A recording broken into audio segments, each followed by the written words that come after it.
Hello बच्चों, तो कैसे हैं आप लोग। आपका स्वागत है हमारे यूट्यूब चैनल पर maths study 0.01।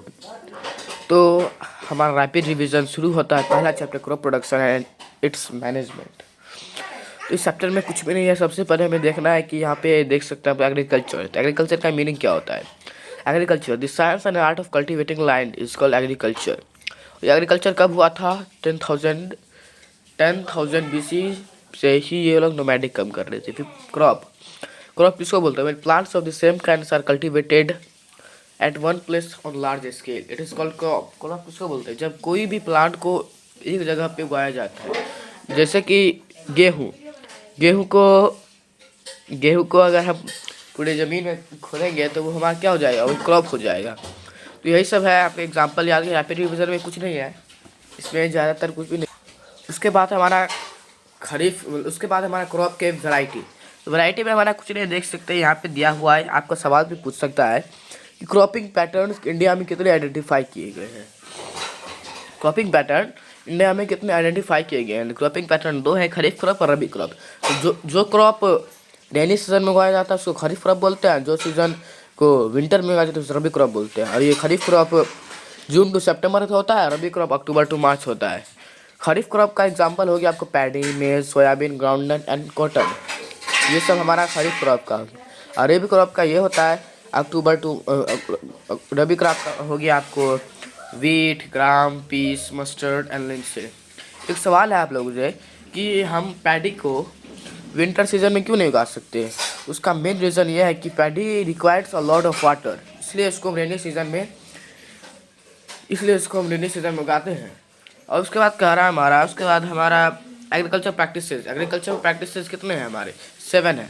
Preparation of soil, sowing and managing fertilisers, irrigation, protecting from weeds, harvesting, storage. तो प्रिपरेशन ऑफ सॉइल ये होता है the first step before growing is called preparation of soil. उसके बाद है हमारा tilling, the process of loosening and turning of the soil.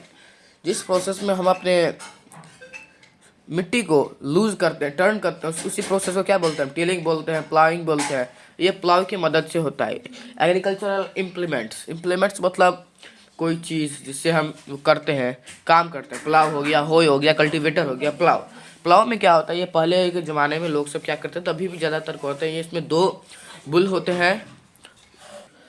ये plough होता है इसमें। उसके बाद होता है इसमें प्लाव शेयर किसको बोलते हैं? जो ट्रायंगुलर शेप का, देखिए ये शेप है, इसको हम प्लाव शेयर बोलते हैं। इसमें क्या है इसका डिफिनीशन कि it contains triangular pair and strip, इसको प्लाव शेयर इसी को बोलते हैं। जो ये लकड़ी टाइप का होता है, ये लकड़ी टाइप का, इसको बोलते हैं प्लाव शाफ्ट।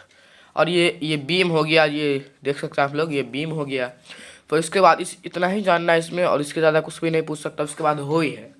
ये सिंपल टूल है जो वीड्स को हटाने के लिए, सॉइल को लूज करने के लिए। उसका लंबा वुड आयरन स्ट्रिप होता है। हो गया। इसके बाद हमारा क्या कर रहा है? कल्टीवेटर। देख सकते हैं इसमें ग्रिप होता है, हैंडल होता है, बीम होता है, होई होता है, रॉड होता है। बस इतना ही है इसमें। उसके बाद हमारा कल्टीवेटर। तो कल्टीवेटर में नवाडेज जो कल्टीवेटर होता है, ये ट्रायंगुलर ट्रैक्टर के कल्टीवेटर से होता है। और ये कल्टीवेटर हम लोगों का समय का और लेबर का टाइम का बचत करता है। उसके बाद हमारा आता है सोइंग एक बहुत महत्वपूर्ण पार्ट होता है। अगर हम जैसे गुड क्वालिटी सीड्स को नहीं ढूंढ पाएंगे, इसलिए हम सोइंग। और सिलेक्शन ऑफ सीड्स को हम कैसे? पानी में डाल दीजिए, जो ऊपर में तैरता रहेगा वो अच्छा है, जो धस गया वो अच्छा नहीं है। उसके बाद आता है हमारा ट्रेडिशनल टूल उसको बोलते हैं। ट्रेडिशनल टूल जो चला जा रहा है, जैसे फनल हो गया। उसके बाद हो गया अभी के ज़माने में तो सीड जेल हो रहा है। सीड जेल फनल को लग सकता है, भूल ही गया। सीड जेल में ये क्या होता है? इसमें सीड्स डाला जाता है, सीड्स को वो करके डाला जाता है। समझ गया आप लोग? फिर एक सवाल है कि प्लांट्स को, ये जो प्लांट्स हैं उसको नर्सरी में पहले क्यों उगाया जाता है? नर्सरी में इसलिए उगाया जाता है क्योंकि pad is the first step, क्योंकि उन्हें सीडलिंग्स में जाना है और फिर उसको ट्रांसप्लांट कर दिया जाता है फील्ड में। फिर उसके बाद क्या कर रहा है? अप्रोप्रिएट डिस्टेंस होना चाहिए। अप्रोप्रिएट डिस्टेंस नहीं होगा तो ओवर क्राउडिंग हो जाएगा। उसके बाद है मैन्यूर्स एंड फर्टिलाइजेशन। उसको बोलते हैं the substance which are added to the soil in the form of nutrients for the growth. जो ग्रोथ के लिए उसको मैनुअल फर्टिलाइजेशन बोलते हैं। उसके बाद हमारा आता है क्रॉप रोटेशन। क्रॉप रोटेशन उसको बोलते हैं another method of replenishing the soil with nutrients. जो न्यूट्रिएंट के साथ हम रिप्लेनिशिंग करेंगे उसको क्रॉप रोटेशन कहते हैं। तो उसके बाद हमारा डिफरेंस आ रहा है। तो फर्टिलाइजर्स इज अ मैनमेड है। फर्टिलाइजर ये मैनमेड है, ये मैनमेड है, ये नेचुरल है, ये फैक्ट्री में उगाया जाता है, ये फील्ड में उगाया जाता है, ये एनी ह्यूमस नहीं प्रोवाइड करता है, ये ह्यूमस प्रोवाइड करता है। इसमें पोटेशियम से रहता है, इसमें कम न्यूट्रिएंट्स रहता है। फिर मैनुअल का एडवांटेज क्या है कि it enhances the holding water capacity, it makes the soil porous, it improve the number of friendly microbes, it improve the texture of the soil. इसके बाद आता है हमारा irrigation. Irrigation the supply of water to crops at regular intervals is called irrigation. समझ गए। उसके बाद आता है हमारा कौन सा टॉपिक है, traditional methods of irrigation. Traditional method क्या है, मोट, चैन पंप, राहत, ढगली, बस इतना ही है। उसके बाद आता है हमारा modern method sprinkler system. This system is more useful.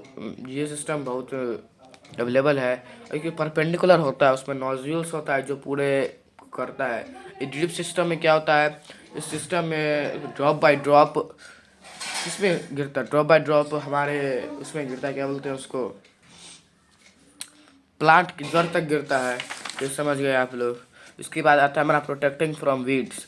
Weeds से कैसे हम करें, जो अनडिजायरेबल प्लांट होते हैं जो उग जाता है, जो खराब करता है उसी को वीड्स बोलते हैं। जो हम वीड्स को हटाते हैं उसको वीडिंग बोलते हैं, और जो वीड्स को कंट्रोल करते हैं कुछ केमिकल्स उसको वीडिसाइड बोलते हैं।